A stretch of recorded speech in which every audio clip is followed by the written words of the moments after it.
broadcast network, AFTERBUZZ TV. Over 20 million weekly downloads in over 150 countries, and your number one source for after-show entertainment.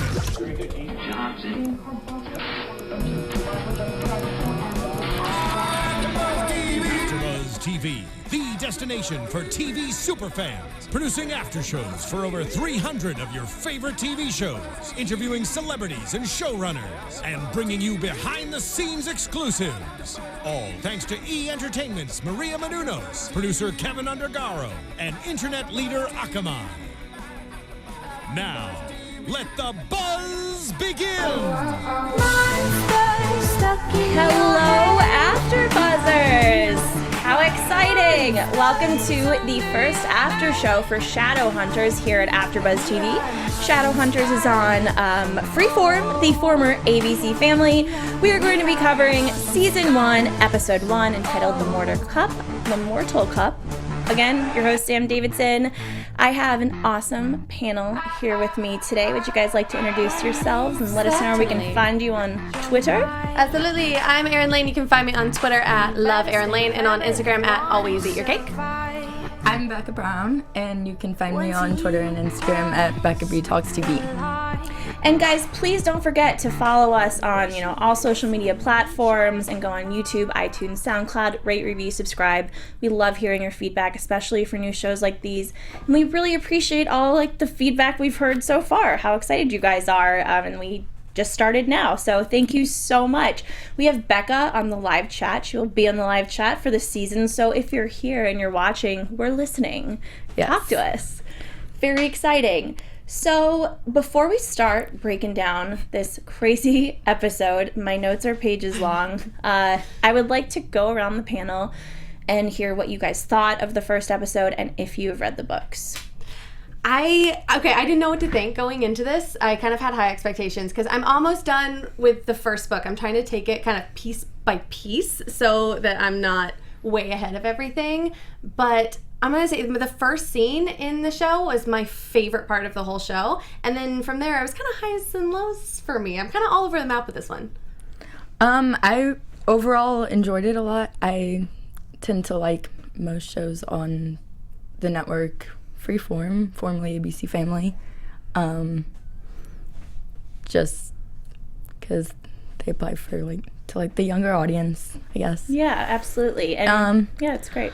I have not read the books, but I want to give a perspective from people who are just starting to view the show without reading the books. Yeah, absolutely. I agree. In all honesty, I have not read the books. I'm sorry, you guys.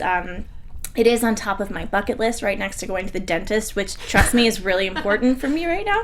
So it's high. I'm going to read the books, but I also think it's important that, people who don't read the books are also going to enjoy this show. We've talked a lot privately about Pretty Little Liars. There were books and, most people didn't read them. And if they did, they read them after I read them after. And I think adapting a book series to a TV show is way different than to do it to films. Totally. Definitely. Yeah. We like to be surprised. I like the mystery. I do kind of like that as far as the books go, what I'm finding as I'm reading a little bit of the first book, and I'm almost done. I was listening to it on audiobook on my way over here. I'm at the very end, but it's kind of helping me understand some of the stuff that's going on a deeper level. Absolutely. I mean, when I saw the Twilight movies, for example, I thought if I just saw this movie and never read the books, I would not understand. I would think this was stupid. But every stupid thing is referring to something that the people that read the books know. So those weird moments that felt forced in the first episode, I'm like, you know what? I got to read these damn books because I'm sure it makes sense and it's in there for a reason. So definitely gonna, and I've read a lot of articles too already about what's different, what's the same, what's different. And one of the reasons I want to read the books is so I can understand what's different. Yeah, more so than what's different, what's the same for me. It was what you're talking about is that kind of oh, that seemed kind of, I didn't get it in the show. And then when I was reading it in the book, I'm like, that's why. Okay, that means something. And then it kind of goes into what it means and why, which is really helpful. But they're doing a good job of still kind of at least connecting things, I think. Absolutely. I think they are. And, you know, for those of you that have read the books, bear with us. We will be on the same page, pun intended, as you soon. But for those of you that haven't, don't feel bad, and maybe read the books if you want to, if you really like the show and want to get a better insight into what's going on. So let's start off the episode. I want to start talking first about Clary's normal life. We only get a small snippet of it because her life is pretty much like destroyed by 32 minutes in. But, you know, we first meet her and it's her 18th birthday. And to her, she's just very oblivious. You'd think that after all these years, she would have maybe picked up on some things, but she just doesn't have any idea what's about to happen to her. And she gets into the Brooklyn Academy of Art because, you know, her and her best friend Simon, who I know is going to be part of a love triangle. Love Simon. I agree. I'm like painfully obsessed with Simon in a way that I can't even explain in words. I adore Simon. Me too. So far. Especially when he took his shirt off. You're like, what? I like the glasses. Yes. I like the glasses. They make him so cute. And the bare chest. Yeah, I'm like, come at me with those absolutely adorable. Yeah, it's one of my favorite characters so far. Me too. I really like him. They're best friends. They have a kind of weird relationship. I just want to throw this out there. Her getting on his back, doing a piggyback ride, like after she came home, and you know, the mom's like, "I'm going out with Simon. Bye. I'm an adult now." And then she just like hops on his back, and I'm like, okay, A, you're 18, and B, you literally think this guy isn't in love with you if he's letting you like, you know, get on his back. Oh my gosh, Simon's completely head over heels for Clary. Yeah. Totally. Well, that's like the part completely in love. when she's telling him that he's oblivious to Maureen being in love with him, and then it's like, you're oblivious. Yeah. That was perfect. I mean, there's so many things that are very book-like. Again, I'll keep on bringing this up. Those lines where it's like, well, how do you have no idea someone that's right in front of you is in love with you? And he's like, I think that there's a lot of smart people out there that have no idea there's people in front of them that are in love with them. Yeah. Totally. It was, you know, it was like, okay, get it. That to me was very Twilight. I feel like love is very complicated for everyone. It is. I do like that in the show they're 18 and they like specifically were like 18th birthday. In the books they're 15 and it totally weirds me out. Like they're just all the things that are happening in there seem like at 15 it would be way different to handle than at 18. I like that they kind of jumped that age. I feel like it works better for the actors probably as well. I'm really they play close to I'm their really age. glad you told us that. And for readers and watchers out there that have read the books and, you know, see differences, like comment and tell us, because I find it really fascinating to know that. So Clary goes home after she gets into this great art school, tells her mom, and she sees Dot. In the books, who is Dot supposed to be exactly? Do you know? Mm-hmm. She's Madame Dorothea. She's like this old cranky lady who is not technically magical, but comes from a kind of magical But she's old? background. She's old, yeah. And not beautiful and young, like this Dot? Correct. Yeah, like the opposite, like Brooklyn accent old lady. Okay. Jeez. So here, Dot just basically seems kind of like an aunt to Clary, not technically, but you know, you have aunts that are not related to you. She's doing tarot cards when Clary comes home, and one of the first cards she pulls, and this is what I noticed third time around watching it. That's what I was saying to you guys earlier. This show is, especially the first episode, watch it more than once. You'll pick up on a lot of stuff. So Dot pulls over a tarot card, and on the first one is a gold cup. Yes, I noticed that. Like, oh my god, I didn't even. I think the second or third time. I watched it 3 times too, and I didn't even see that. See, that's like you're totally right. The more you watch it, the more I think there's probably little things sprinkled throughout everything. Absolutely, I think that definitely goes for every show. Just repeatedly. I like doing that. Yeah, I think shows that you and I both like though, because I feel like a lot of shows don't necessarily do that. There's a lot of dumb comedy things. shows. Yeah, well, comedy shows. So we see that, and, you know, Dot gives Clary this sexy little black number for her birthday, and she, you know, it's like Dot is the older sister aunt figure to her, which seems very different from the books. But did you guys catch in there that at some point someone said to her, for as old as you are, or something, they talked about her being old or something, and I think that maybe, you know how sometimes, like in Twilight, they're really old, but they just never age physically.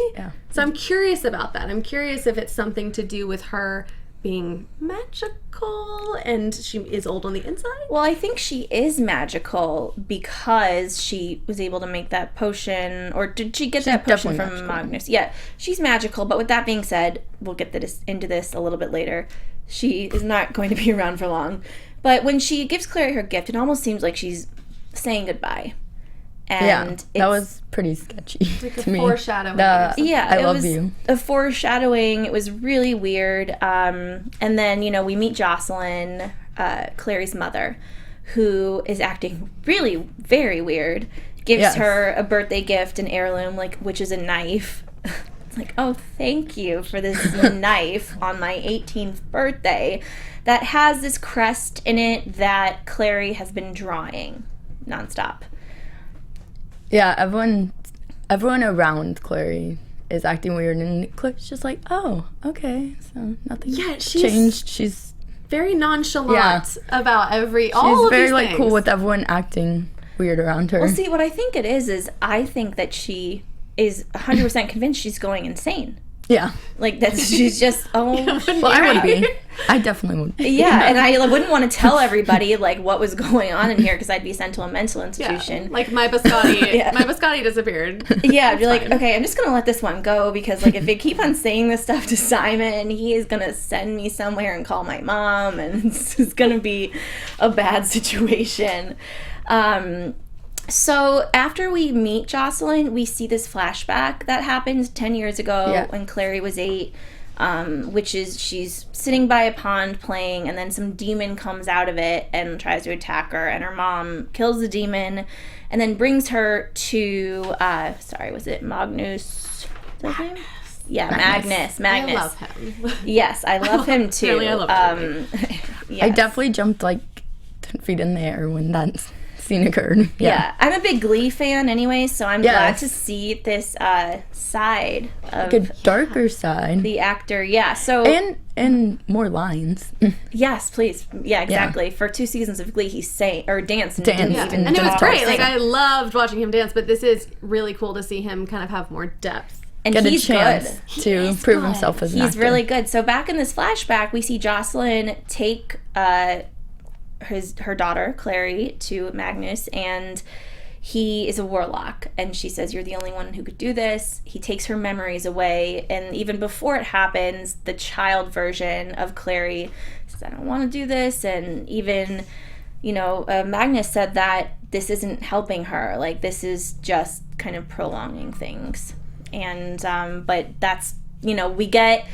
What I like about this show, too, is that the audience seems to know a lot more than the protagonist. Yeah. Mm-hmm. And it makes us feel very powerful and in charge, and it's fun. I like those kinds I do like that. And I think even more so, the people that have read all of the books, too, have this even deeper level of understanding. So it's kind of all these different levels of this outside perspective of Clary, and kind of this knowing what may or may not happen to her, but knowing that there's something bigger than she knows. Yeah, exactly. And we knew that flashback. She probably still, after this episode, doesn't know that flashback. And, we'll see what happens. But so we know that she is something, her mom is something, her mom got her memory erased. Thus, that is why we are here today in this huge predicament, which I love flashbacks because they really give us insight into things we don't know about. I thought it was placed at a weird moment in the show. And I think someone said that in the chat. What are people saying? Are people crapping on us because we didn't read the books? No. Thanks, but guys. Yeah. But I think someone was pointing out that they wanted the flashback scene to be the beginning more. Well, something interesting I read online in an article of someone that was the top 5 differences in the pilot then versus in the books was that scene in the books, the young Clary attacked and killed the demon. Yeah. And then the person was really pissed that wrote the article that was oh, God forbid, Freeform let a girl fight for herself when she's 10. That's one thing I did know. So in the books, because I'm still reading the first book and I'm super addicted into it now. I've been reading it on my Kindle and then listening to it in the car. You totally. But she's a total badass. She's just snarky and witty and powerful and awesome, but she's... I love badass I want to see female that. characters. Yeah. And I'm like getting a little bit of it. I can like, you can see it under there somewhere. You can see that it's going to come out. Yeah. Totally. I just want it. I want it to come out. Well, yeah, which we'll get into when she grabs that. I was gonna say grabs that axe. We'll get into so sorry. When she grabs that ass. No, when she grabs the axe, you see her like head kind of change mentally. You know what I mean? So we also find out that Luke, who we've spoken about before, is Jocelyn's boyfriend, something. And again, Jocelyn is Clary's mother.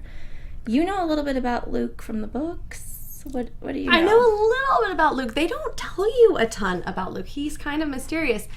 The only thing I do know right now is that he once was a Shadowhunter and now maybe isn't, but that's kind of all I know because I'm still in the first book. So I'm sure all you guys that, you know, have been reading the books know way more than we do, but we know a little bit more in the books than we do in the show, but he's still kind of a mystery to me. He is. He's a police officer. That's what we know. And he's in a relationship with Jocelyn and also knows the secret. At this point, that's all we know. Then we get a real introduction to the Shadowhunters themselves. At the beginning, we see Clary, you know, kind of run into Jace and have this, you know, I'm invisible. No, you're not. Yes, I am. I don't know. And we see their lair, which is basically in an old church, which we find out again later. And they're super attractive. What do you guys think of the casting of the Shadowhunters? I think the whole cast of the show is incredibly attractive. Like, and they're good. Where did they find all these perfect people to be in the show? It's insane. Well, just our neighbors here in LA. Yeah. There's millions of them. Hey, friend. Yeah. I like them. I'm wanting to see more out of some of them. You know, like with Clary, I want to see that kind of more powerful thing. And then I feel like there's going to be more chemistry coming between the characters as we go. I know it's the first episode, so I'm just kind of like waiting to see them kind of grow into their characters. Yeah, I feel like that's coming. Yeah. I feel like in the first episode, Kat and Berter's chemistry is really good. And they play Clary and Simon. And Simon, yeah, absolutely. I feel like their chemistry is very good. And I'm a big fan, as far as Shadowhunters, of Isabel and Alec, who are brother and sister. I think they are, like, super awesome. I think Isabel is awesome. I really like her. Then let's talk about both worlds colliding, which is after Simon has his concert, or whatever that was. Okay. It was very sweet. His gig. His gig. Yeah. It's called Champagne Enema. So cute. And then what is the second one called? What do they rename the band? Oh, Rock Solid Panda. Yeah, I was like, I wanted to say something with a monkey. I don't know. It's amazing. Close. Yeah. Both animals. I had to stop and pause my TV, and I was watching it cute. with my fiance, and he was like, I'm sorry, can we did they say Champagne Enema? Was that what we really called this? And I'm like, yes. It's amazing. It's like my favorite thing in the whole show. So cute. But they changed it. They literally did. After that concert gig, whatever have you, they're in front of I'm calling it the Demon Club, because I don't, like, is there a better word for it that I'm, like, not aware of? Well, it's pandemonium, but then they're always flashing the lights on and off, so it's like, demon. And it says demon. Yeah. So it's the Demon Club. After Clary sees Jace and, you know, they have this interaction, and I love the scenes where she looks insane, because Simon is just looking at her. Simon's face in the background is just fantastic. Oh crap, what is happening to her? This is not, I don't know how I can fix this. Like, this is bad. So Clary goes into the Demon Club trying to find answers. She takes off her jacket and has a sexy shirt on that Doc got her. And she's like really aggressive and flirty, and is just following the worst demons around. Yeah.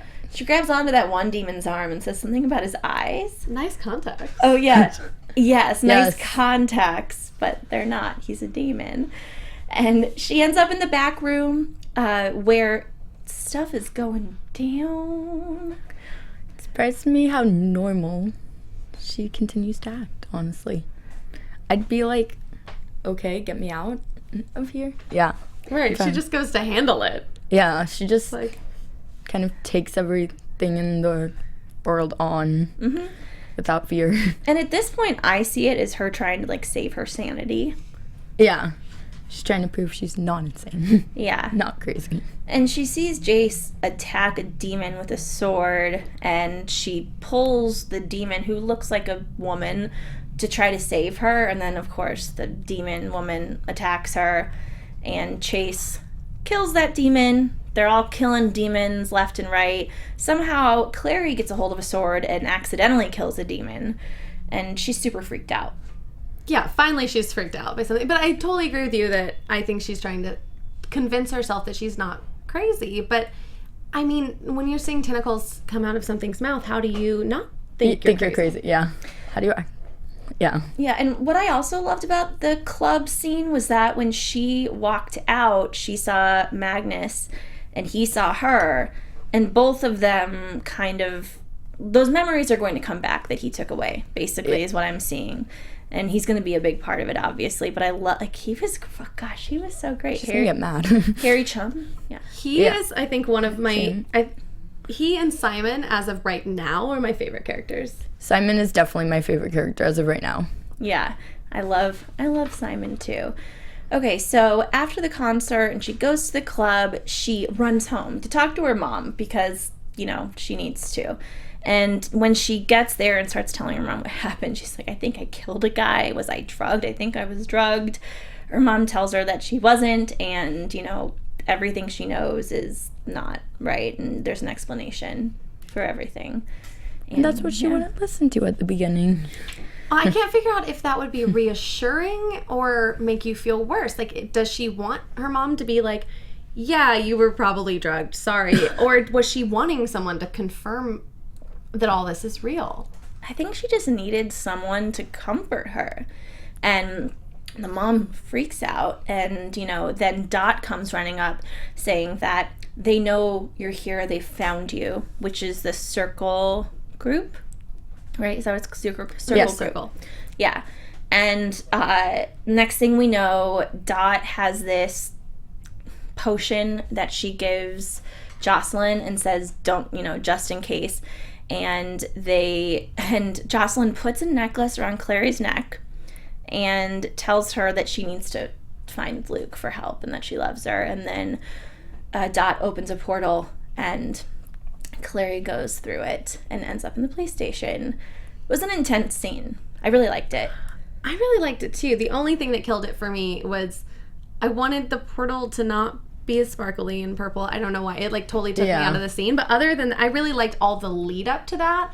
And then it totally kind of like took all that magic. I feel like as the show goes on, the special effects will get better and improve. Mm-hmm. Like, since it's the first episode, they didn't know how much they were able to spend on all that special effects. Or maybe the story will just get so intense that we won't even care anymore. Yeah, then we won't even need it.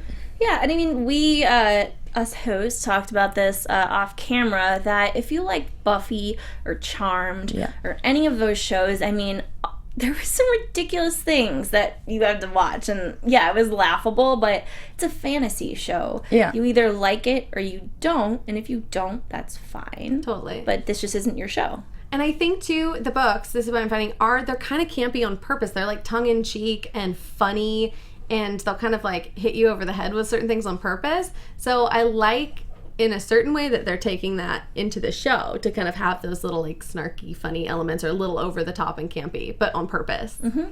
I really like some of the lines in the show so far. I think they're delivered well. When she talked back to her mom and said, I'm turning 18, it's not like I'm heading off on some epic journey. It's one of my favorites. Yeah, at the same time, it's very, like, foreshadowing. Totally. Teenagers. Oh like, my gosh. Children. I don't know. Yeah, it's like that tongue-in-cheek foreshadowing that they're like, hey. Yeah, and that is part of the reason why perhaps reading the books it makes those kind of moments like, yeah, I get it. But for us that haven't read the books, that are watching it, we're like, oh, that's stupid. Well, I know people were super, like, all over the place on the message boards about Simon singing Forever Young. Like, that was, like, a big thing with people from the books, is that's, like, a big foreshadowing of Forever Young, because people, magic people don't age. So that was, like, a purposeful moment of, of that song. Rock Solid Panda singing Forever Young. Hey, that makes sense. So after the crazy club home scene, Clary gets transported to the police station where Luke is. And then she overhears his conversation with people that are looking for the cup, saying that, you know, if you, like, we will let you have Jocelyn and Clary if you give us the cup. And Luke says that he doesn't care. He doesn't care if they dies. Why do you think he's been here for this long?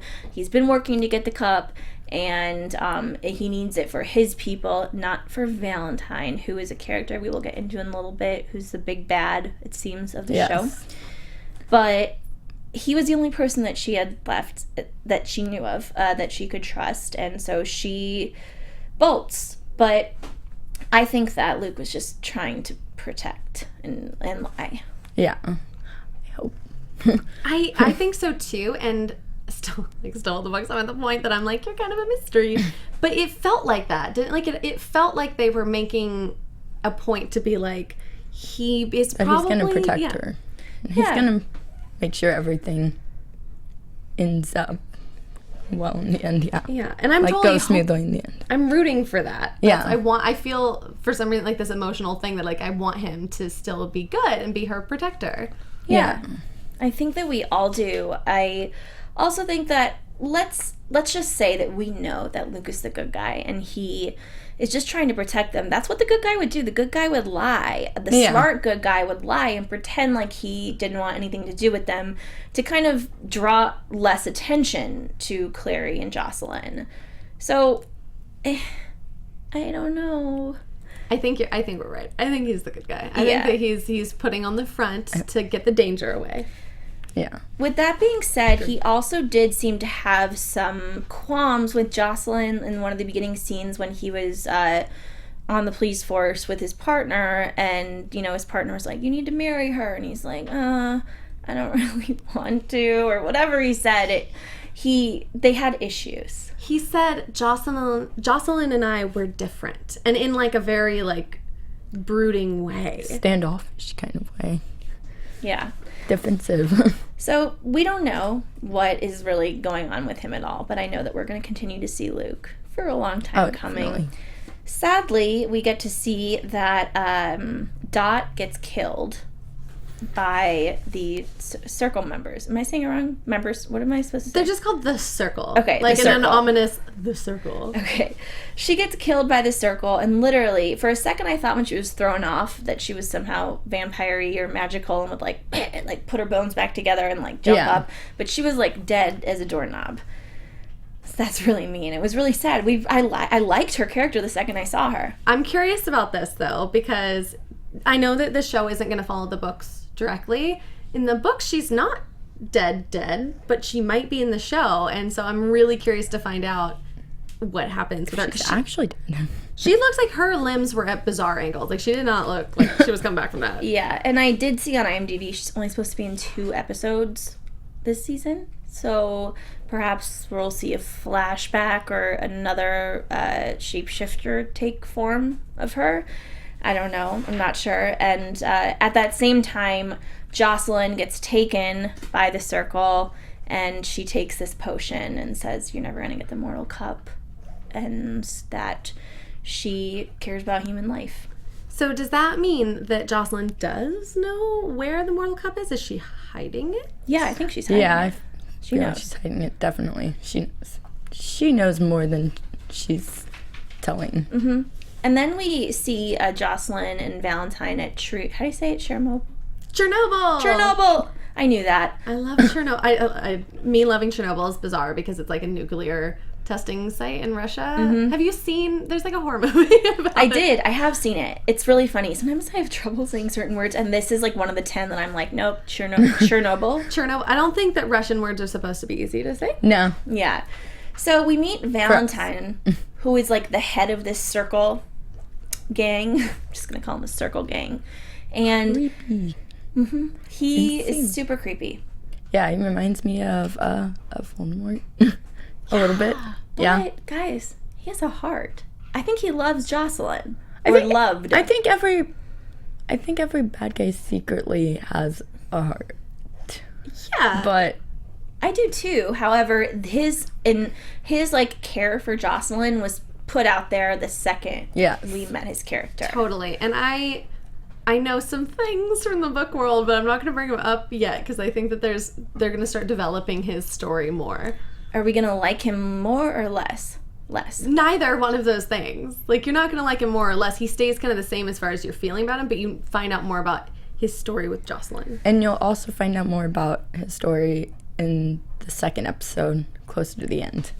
Okay, Yes. yeah. For those of you, we're only covering the first episode, but there was the second episode available. That's released online. Only on the app, though. Freeform went all Freeform crazy app. on us and was like, have two, which I can't control myself, and I had to watch it, but I wish I didn't. Yeah. I want to take it one step at a time. I haven't watched it yet for you guys, and part of me now is thinking, like, crap, should I not read the books? Because I don't want to know everything, which is a good point. So, for those, like, please comment and let me know. Tweet at me, SamD43. Should I read them or should I not? There's some people who have been chatting who said that they didn't read the books or they read them a long time ago. Mm-hmm. Absolutely. All right, we have so much more to talk about and not enough time. Let's see. So Clary goes back home to find her mom. She freaks out and she finds, blood. And then she goes around with the axe, which is what we kind of were talking about before. She breaks down and then all of a sudden her kind of like warrior comes out. And she's walking around the house and she sees Dot and she's grateful to see Dot. Like, oh my God, thank God. Starts talking to her. And Dot is really a shapeshifter, not Dot. Someone that is shapeshifting as Dot. And it's like, where's the cup? How do you not know? That was insanely terrifying. Yeah, and it sucked. Did you guys think it was actually Dot at first? Yes. Yes. I totally did too. I was Yes. like, oh good, Dot's fine. Not gonna lie. Everything's fine. Well, no, I thought like Clary can see ghosts. That's what I thought. There you go. Anything's possible in this magical world. I don't really know the power that the Shadowhunters have, so I said, maybe Clary can see ghosts. But then she turns into a demon, does attack her, and as the demon is attacking her, Jace comes in, kills it, but the demon is already kind of like taking a bite out of Clary. And so, of course, she passes out, and Jace's arms. I always wonder in shows like this, like how easily he lifted her up, and I'm like, wait, can normal people do that? Can you just like? She's really small. Yeah, I feel like she's very small, and he probably has large arm muscles. Maybe? Yes. He appeared to have large muscles. I love Kat McNamara to death, and I hope she comes on the show. We're reaching out to her people. I've interviewed her before, but she is a beautiful, tiny little thing. I could probably lift her up, honestly. Yeah. Which is perfect, though, because they, like, go into detail in the book about how tiny Clary is. Like, she's supposed to be this itty-bitty, fiery, redheaded little person, and I like that they stayed true to that, because sometimes, that has a lot to do with someone's character and how they end up acting. Yeah, absolutely. So next, after we find that not Simon. So many people. I knew I was going to mess up names. There's just so many. Clary wakes up back at the Shadowhunters' lair, and Isabel is right there, like, boom. It kind of reminded me of Alice from Twilight. Yes. Oh my gosh, now that you mention that, yes. Yeah. I love Izzy. So right now. I really, really like her character. She's so fun. I like her, too, because she's this, like, sexy, kind of powerful, but she's also really nice. And she's, like, she's kind of like the comic relief of the group. Yes, and I also feel like we were mentioning we think there's going to be a love triangle. And I feel like she's going to kind of interfere in that love triangle and start liking Simon. Yeah, I'm seeing squares, like, all around. Just so many options. And someone's actually shipping Simon and Izzy already. Ooh. Yes. Love it, Sizzy. I read that's what they're saying. In one of the interviews, I didn't read it. I watched it in the, like, behind the scenes making of, that they said it was a love octagon. Oh. Ooh, complicated. So it's basically everyone. Everyone likes each other. That's amazing. Well, basically, Isabel and Jace know that Clary is special and different and is not just another mortal. But Alec, Isabel's brother, doesn't get it. He's annoyed. Part of me, I'm like, is he gay? Right? Did you guys get that gay vibe a little bit? I'm gonna say things because I just know things now. Okay. Oh, crap. Yeah. See, he's gay because Cute. Izzy we're calling her that now. Yes, she Izzy. said, something to Alec. Why are you so upset? Is it because of the way he looks at her? Yeah. Honestly, like, the Ooh. knowing things, too, they totally... Freeform kind of put it out there a little bit because they foreshadowed in the behind the scenes something Yes. possibly with Magnus and Alec. And I've seen a lot of that online, and I've seen that it will happen. The actors have confirmed that will happen. Oh, okay. I like So that. keep watching. Yeah, that's really exciting. I love it. So basically, Isabel and Alec leave Jace and Clary alone, and Clary says to him, everything you're telling me is crazy. I'm freaked out, but I need to find my mother. Please, begs him for his help. And then she gets a call from Simon, who did Find My iPhone. Find My Friends, which is an app that you can have to find your friends. She's been missing for 2 days at this point. He's just like walking around with the app on, like, I'm gonna He's find my just friend. really, really in love. Yeah, it's so sad. And also, if it's your best He's friend, like a puppy dog. even if it was like the same sex and they were straight, it's your best, Yeah. it's your best friend. Totally. So He cares. yeah, he cares. He finds her and he's like, I'm outside an abandoned church. Then she goes, yes, I see you. Let me put my clothes on. Can you imagine you're looking for your friend for 2 days and that's the first thing they say to you? Let me get outside of this You're like- abandoned church. I'm naked. Okay. Yeah. Yeah. So Izzy leaves clothes for Clary, and she literally looks like a hooker. I'm sorry, but a Yeah. a dominatrix hooker, or just one of the characters in Sin City. Yeah. That's But maybe a more that's positive take Izzy's on it. style. Yeah, and she goes out with Jace, who is still invisible to Simon. And again, we get some really hilarious So moments. Simon's very confused still. Yeah, with Simon, being like, who are you talking to? What's going on? And then the guy that was at the police station that was threatening Luke earlier comes back and wants to attack Clary, and then Jace starts protecting her, and there's this whole fight that goes down. Clary's gasping and screaming, and Simon cannot see anything until the guy dies, and then the dead body appears. He's like, oh, so you're not insane. He still doesn't believe her. Yeah. Yeah, at this point, he's still not believing her. But things are starting to kind of add up, I guess, in a way. Yes, like slowly falling into place. I think it's not until Jace actually unglamours Oh, yeah. himself. Yes, so... When she said, can you please unglamour? Mm-hmm. So And he my friend does. doesn't think I'm insane. Exactly, which was so kind of him. He unglamours himself, and he's saying all these crazy things. You're one of us, Jace is. We need to get you away, Yeah. get you inside. I want to protect you. I promise I'd help you find your mother. And Simon is on the other side of her, saying, like, this is crazy. We need to go to the police. Just This is when please. you know there's going to be a love triangle that's going to happen. Yeah, and that part of the story ends in this episode with her just being in the middle of them. Like, who do I choose? What do I do? But she knows in her heart, which I think is another foreshadowing of the series, which way she needs to go, which person she needs to go with. And I know she ends up going with Jace because he can help her find her mother way more than Simon can. This has nothing to do with her having feelings for Jace yet. No, and I don't think she's going to abandon Simon by any means either. Like, she still has that connection. Yeah, and I think now he's part of this.